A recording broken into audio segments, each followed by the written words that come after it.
Salut tout le monde, j'espère que vous allez bien, bienvenue sur cette nouvelle review d'actualité autour de l'IA. Aujourd'hui, on va reviewer ensemble les 10 actualités IA les plus importantes de cette dernière semaine et vous allez voir que la concurrence s'active autour de GPT-4 et de GPT-5. Donc on est bon pour l'introduction, n'hésitez pas à vous abonner si vous souhaitez plus de reviews d'actualité autour de l'IA et on est parti pour la première actualité. Donc je vous en parlais la semaine dernière, une offre ChatGPT Business est en préparation du côté d'OpenAI. ChatGPT entreprise sortie il y a 15 jours vise les boîtes avec plusieurs centaines voire milliers d'employés. Donc si vous êtes un entrepreneur solo ou que vous faites partie d'une petite équipe, vous êtes dans la même situation que moi, vous êtes considéré comme un business. Et si vous souhaitez accéder à toutes les fonctionnalités de ChatGPT Entreprise, c'est malheureusement impossible à l'heure actuelle. Donc suite à la publication de ChatGPT Entreprise, un membre du Discord a envoyé une demande pour y accéder. Et il a reçu récemment une réponse de l'équipe d'OpenAI. Je vous laisse mettre sur pause si vous souhaitez lire la réponse en entier, mais OpenAI indique, afin d'aider le plus grand nombre d'équipes à bénéficier de ses capacités, nous travaillons également à rendre ChatGPT disponible pour les petites équipes et les entreprises qui n'ont pas besoin de centaines ou de milliers de licences.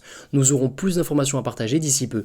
Donc ce mail confirme bien qu'une offre business est en cours de développement chez OpenAI et je vous mets le lien en description si vous souhaitez en savoir plus. On enchaîne sur Apple qui reste silencieux entre guillemets sur l'IA. Durant la keynote du 12 septembre, beaucoup de termes représentant les sous-catégories de l'IA ont été employés, par exemple machine learning ou encore deep learning, mais pas le mot IA directement, alors que toutes les entreprises dans le secteur, pour parler des mêmes catégories d'innovation, n'hésitent pas à employer des dizaines de fois le mot IA. Donc si je devais résumer les nouveautés annoncées par Apple et que vous avez juste ici et que je vous invite à lire, je dirais qu'Apple cherche à renforcer la réalité et l'expérience utilisateur plutôt qu'utiliser l'IA pour créer de nouveaux éléments. Avant-dernier point au niveau d'Apple, une IA nommée Ajax est en développement et est déjà utilisée par les équipes d'Apple. Dans le même style que ChatGPT, elle aide les ingénieurs d'Apple dans leur process de développement. Vous aurez plus d'informations en description à ce sujet. Et on termine par une interrogation et je vous invite à me laisser votre avis en commentaire. Est-ce que le retard d'Apple sur le segment des IA grand public finira par être irrattrapable? Et je dois vous avouer que je commence à m'impatienter avec Siri. C'est assez simple de se projeter et d'imaginer toutes les améliorations possibles quand on a un ChatGPT à côté, mais Apple ne semble pas trop bouger sur ce segment. Donc on est bon pour Apple, on passe à la prochaine news. On a Stability AI qui annonce un ChatGPT de la musique. Donc c'est une IA texto-musique, vous décrivez la musique que vous souhaitez et vous obtenez un résultat, pas de voix, orienté uniquement instrumentale. Et attention, si vous utilisez la musique, je vous recommande de bien faire attention à la partie licence, ça peut être important. Et donc on arrive à la news la plus importante de ce journal de l'IA. Meta prépare un nouveau modèle plus puissant que GPT-4, donc le modèle sera en concurrence avec GPT-5 et le modèle est attendu pour début 2024. Alors ça ne devrait pas être en Llama 3 comme j'ai dû le mettre dans le titre de la vidéo. Meta devrait revoir l'ensemble de la structure pour se diriger pourquoi pas vers une stratégie à la Google Gemini. Et justement, Google Gemini arrive également début 2024. Donc début 2024, on aurait GPT-5 ou GPT 4.5 d'OpenAI, on aurait également Google Gemini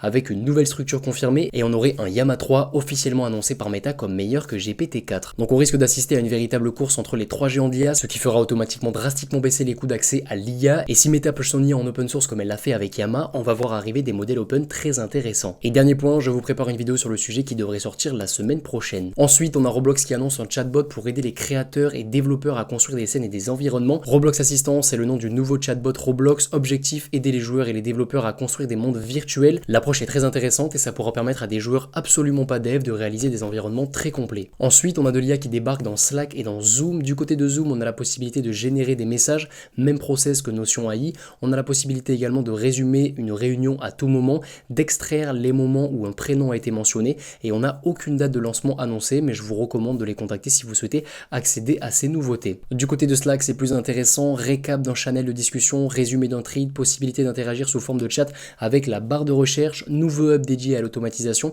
et aucune nouveauté au niveau des meetings. Donc c'est actuellement en bêta et accessible sur invitation et je vous invite à vous rendre sur ce lien si vous souhaitez accéder aux nouveautés. Ensuite, on a Claude de Pro, l'offre pro est concurrente à ChatGPT+, proposée par la société Anthropic. Donc Claude de Pro est accessible au même prix que ChatGPT+, 100K de contexte pour Claude de Pro contre 8K pour GPT-4. Par contre, Claude de Pro impose des limites dynamiques, c'est-à-dire qu'elles vont évoluer en fonction de la demande et on est par défaut à 100 messages toutes les 8 heures pour des interactions légères. Donc si vous souhaitez analyser des PDF, vous serez très rapidement limité à quelques PDF par jour. Pas de plugin sur Claude 2 et aucune possibilité d'accès au web. Données plus récentes pour Claude 2 par rapport à GPT-4 est intéressant pour analyser un PDF car bien plus de contexte, mais le reste n'est pas encore au niveau de GPT-4. Dernier point important, Claude 2 Pro est uniquement accessible sous VPN, c'est donc assez problématique. Je vous tiens au courant sur le Discord et sur la chaîne dès que cette limite évolue. Ensuite, on a une nouvelle fonctionnalité ChatGPT qui apparaît depuis environ une semaine, c'est la possibilité de choisir la réponse la plus pertinente entre deux choix. Donc derrière cette nouvelle feature, il y a deux objectifs pour OpenAI. Le premier, c'est améliorer GPT-4 et récolter des données pour GPT-5. Et le deuxième, c'est tout simplement un gain de temps pour les utilisateurs de ChatGPT. Ensuite, on a des avancées intéressantes sur le segment IAX Santé et si vous souhaitez en savoir plus sur les projets en cours